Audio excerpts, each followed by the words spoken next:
Hello friends, नमस्ते, सत श्री अकाल। कैसे हैं आप सब।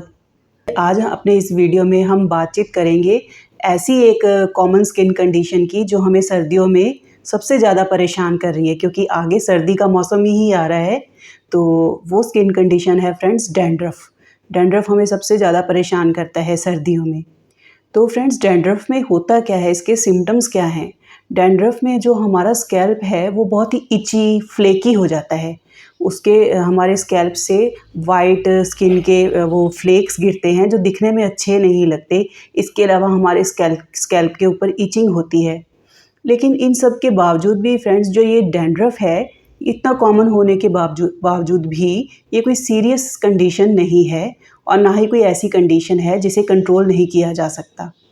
तो फ्रेंड्स डैंड्रफ का जो मेन कॉज है वो है हमारे स्कैल्प के ऊपर एक यीस्ट लाइक फंगस होती है, जो हमारे स्कैल्प जो ऑयल रिलीज़ करता है ये उसके ऊपर पलती है। उसकी वजह से ही हमारे स्कैल्प पे मेनली डैंड्रफ होता है।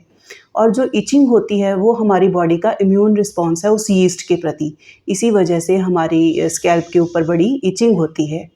तो फ्रेंड्स इसके अलावा इसके कुछ और कॉजेज़ भी हो सकते हैं, जैसे कि hypersensitivity to certain hair care products, contact dermatitis वगैरह हो सकता है उसकी वजह से, या कुछ हार्मोनल इश्यूज़ भी हो सकते हैं। इसी डैंड्रफ की वजह से ही फ्रेंड्स क्या होता है कि सर्दियों में हमारे फोरहेड पे या फिर बाकी के फेस पे भी ब्लैक हेड्स या वाइट हेड्स वगैरह बहुत होते हैं।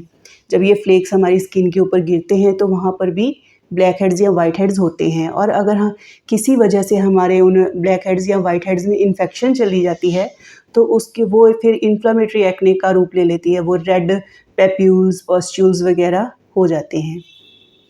अब ये तो बात हो गई इसके कॉजेज़ की, सिम्पटम्स की, या इससे क्या परेशानियाँ हो सकती हैं। अब हम बात करते हैं इसके ट्रीटमेंट की। तो जो माइल्ड टाइप का डैंड्रफ होता है फ्रेंड्स, उसको हम घर पे बड़े आराम से कंट्रोल कर सकते हैं।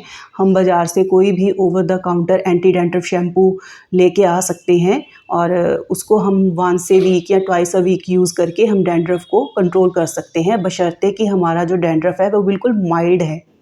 लेकिन अगर हमारा डैंड्रफ जो है वो मॉडरेट टू सर्टेन एक्सटेंट वो सीवियर है, तो उसके लिए क्या है, हमें medicated anti dandruff shampoo use करना ही पड़ता है। तो जो मेडिकेटेड एंटी डैंड्रफ शैम्पू है वो हम ट्वाइस अ वीक कम से कम यूज़ करते हैं।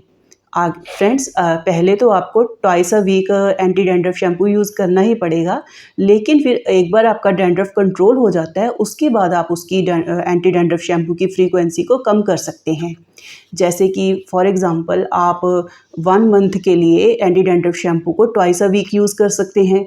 1 मंथ के बाद अगर आपका डैंड्रफ कंट्रोल हो जाता है तो फिर आप उसकी फ्रीक्वेंसी कम करके वंस अ वीक कर सकते हो। फिर उस 1 मंथ में वंस अ वीक यूज़ करने के बाद आप कमिंग नेक्स्ट मंथ में उसको after 15 days anti dandruff shampoo को यूज़ कर सकते हैं। इस तरह करके आप अपने डैंड्रफ को कंट्रोल में रख सकते हैं और बहुत सी परेशानियों से बच सकते हैं, जैसे कि आपके फेस के ऊपर ब्लैक हेड्स, वाइट हेड्स वगैरह नहीं होंगे अगर आपका डैंड्रफ कंट्रोल में रहता है।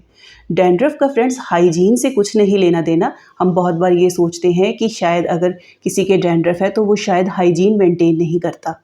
इसका हाइजीन से कुछ भी लेना देना नहीं है। इसकी कुछ अदर रीज़न्स है जो हम पहले डिस्कस कर चुके हैं। अगर फ्रेंड्स इन सब लेने के बावजूद भी, ये सब कुछ करने के बावजूद भी आपका डैंड्रफ कंट्रोल नहीं होता है, तो डेफिनेटली आपको एक डॉक्टर की हेल्प लेनी चाहिए और वो जो रिकमेंड करते हैं वो मेडिकेशन फिर आपको लेनी चाहिए। तो फ्रेंड्स अगर आपको हमारा ये वीडियो अच्छा लगा, इसका कंटेंट नॉलेजेबल लगा, तो आप हमारे इस वीडियो को लाइक और शेयर ज़रूर करें और हमारे इस चैनल को सब्सक्राइब करें। Thank you.